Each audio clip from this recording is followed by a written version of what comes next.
ஜெய் ஜெய் சங்கர ஹரஹர சங்கர. நம்மளோட வாழ்க்கையில பல நேரங்கள்ல நாம ஏன் இவ்வளவு கஷ்டப்படுறோம் அப்படின்னு தோணும். பெரிய பெரிய யாகங்களோ செலவு மிகுந்த பரிகாரங்களோ செய்ய முடியலன்னு வருத்தப்படுறவங்களுக்கு காஞ்சி மகா பெரியவர் மிக எளிமையான 7 வழிகளை காட்டியிருக்கார். இதையெல்லாம் நம்ம செஞ்சறதுக்கு நமக்கு தேவைப்படுறது அதிக நேரமோ பணமோ கிடையாது, ஆத்மார்த்தமான பக்தி மட்டும்தான். அந்த 7 எளிய பரிகாரங்கள் என்னென்ன, அது செய்யறதுனால நமக்கு என்ன பலன்கள் கிடைக்கும், இதை பத்தி தான் இன்னைக்கு நாம விரிவா பார்க்க போறோம்.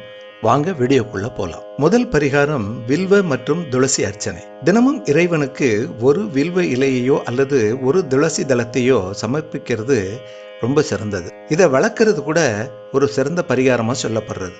பலன் தீராத நோய்கள் அகலும், மனம் தெளிவு பெறும். 2, வாயில்லா ஜீவன்களுக்கு நீர். குறிப்பா கோடை காலங்கள்ல வீட்டு வாசல்லையோ அல்லது மொட்டை மாடியிலையோ ஒரு பாத்திரத்துல பறவைகளுக்கும் விலங்குகளுக்கும் தாகம் தீர்க்க தண்ணி வைக்கணும். இதோட பலன் என்னன்னா, புண்ணிய கணக்கு கூடும், வாழ்வில் வரும் தடைகள் எல்லாமே விலகி ஓடிடும். 3வது பரிகாரம் மந்திர ஜபம் மற்றும் தியானம்.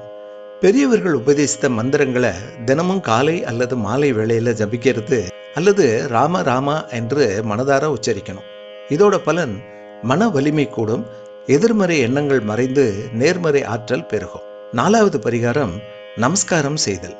பெரியவர்களையும் துறவிகளையும் பெற்றோர்களையும் பார்த்தால் நிலத்தில் விழுந்து வணங்குவது. இது அகந்தியை அழிக்கும் மிகச்சிறந்த பரிகாரம். இதோட பலன் நீண்ட ஆயுளும் புகழும் நல்ல ஆரோக்கியமும் நமக்கு கிடைக்கும். பரிகாரம் 5, பிடி அரிசி திட்டம், அதாவது அன்னதானம். தினமும் சமைப்பதற்கு முன் ஒரு கைப்பிடி அரிசியை ஒரு பாத்திரத்துல தனியா எடுத்து வச்சுக்கணும். வார கடைசியில அந்த அரிசியை சேர்த்து ஏழை எளியவர்களுக்கு அல்லது கோயில்ல உள்ள மடப்பள்ளிகளுக்கு தானமா வழங்கிடணும்.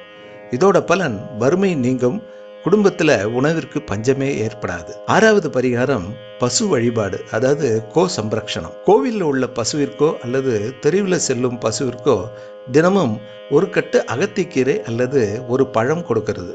இதோட பலன் என்னன்னா, சகல தேவதைகளோட ஆசி நமக்கு கிடைக்கும், பித்ரு தோஷங்கள் நீங்கும். 7வது பரிகாரம் எறும்புகளுக்கு உணவிடுதல். வீட்டு வாசல்ல அல்லது மரத்தடியில உள்ள எறும்புகளுக்கு சிறிதளவு பச்சரிசி மாவால கோலம் போடுறது அல்லது சர்க்கரை கலந்த அரிசி மாவை தூவுறது. இதோட பலன் என்னன்னா, தெரியாமல் செய்த பாவங்கள் விலகும், மன அமைதி கிடைக்கும். பெரியவா சொல்ற வாக்கு என்னன்னா, ஆடம்பரமான யாகங்களை விட ஆத்மார்த்தமா செய்யும் இந்த எளிய தர்மங்களே இறைவனுக்கு மிகவும் நெருக்கமானவை. மகா பெரியவா சொன்ன இந்த 7 விஷயங்கள்ல உங்களால எதை முதல்ல தொடங்க முடியும்னு கமெண்ட்ல சொல்லுங்க.